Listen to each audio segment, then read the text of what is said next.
আজকে আমাদের কর্মসূচি আপনারা অবগত আছেন। 1975 সালে কংগ্রেসের সরকার, ইন্দিরা গান্ধীর সরকার যে অবৈধভাবে কালা কানুন চালু করেছিল, সেই কালা কানুনের কারণে বহু নিরীহ মানুষকে গ্রেপ্তার করা হয়েছিল, বহু নিরীহ মানুষকে জেল খাটানো হয়েছিল, সাংবাদিক বন্ধুদের গণতন্ত্রকে হরণ করা হয়েছিল। আর এরই প্রতিবাদে ভারতীয় জনতা পার্টির পক্ষ থেকে এই কালা দিবস হিসাবে গোটা উত্তর দিনাজপুর জেলার বিভিন্ন প্রান্তে মণ্ডলে মণ্ডলে আমরা কালা দিবস পালন করছি। সারা পশ্চিমবাংলা, সারা ভারতবর্ষব্যাপী কার্যক্রম চলছে এবং এই কার্যক্রমের মাধ্যমে বিগত দিনে কংগ্রেস সরকারের যে অত্যাচার, ইন্দিরা গান্ধী সরকারের যে অত্যাচার, সেই অত্যাচার আমরা সাধারণ মানুষকে পৌঁছে দিতে চাই। আমাদের ভারতীয় জনতা পার্টির কার্যকর্তার মাধ্যমে, আপনাদের মাধ্যমে, আপনারা সাংবাদিক বন্ধু যারা এসেছেন তাদের মাধ্যমে এই বার্তা আমরা সারা পশ্চিমবাংলা ব্যাপী পৌঁছে দিতে চাই। আপনারা বক্তব্য তো রাখছিলেন যে পশ্চিমবঙ্গে বিগত 15 বছরেও কালা দিবস ছিল।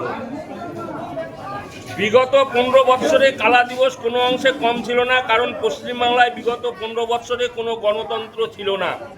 মিথ্যা মামলা, প্রতিটি মানুষের উপর জোর জুলুম, প্রতিটি মানুষের উপরে অত্যাচার, জোরপূর্বক বাড়ি দখল, জমি দখল, পুকুর দখল করা, পুকুর ভরাট করা, এই সব কাজগুলো হয়েছে।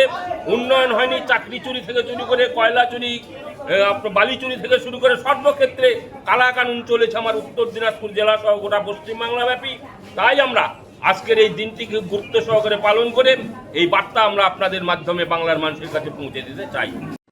মুখের উজ্জ্বলতা হারিয়ে গেছে, স্পট পড়ে গেছে, ব্রণ ভর্তি, তাই আর দেরি না করে আজই আসুন রায়গঞ্জের চণ্ডীতলায় হেলথ প্লাস মাল্টি স্পেশালিটি ক্লিনিকে এবং এখানে পান অভিজ্ঞ ডাক্তার দ্বারা ফ্রি স্কিন টেস্ট।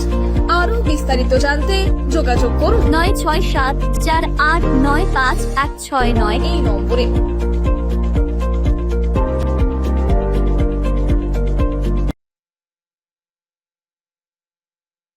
আজ তোমার বিয়ে সাজলো নতুন সাজে।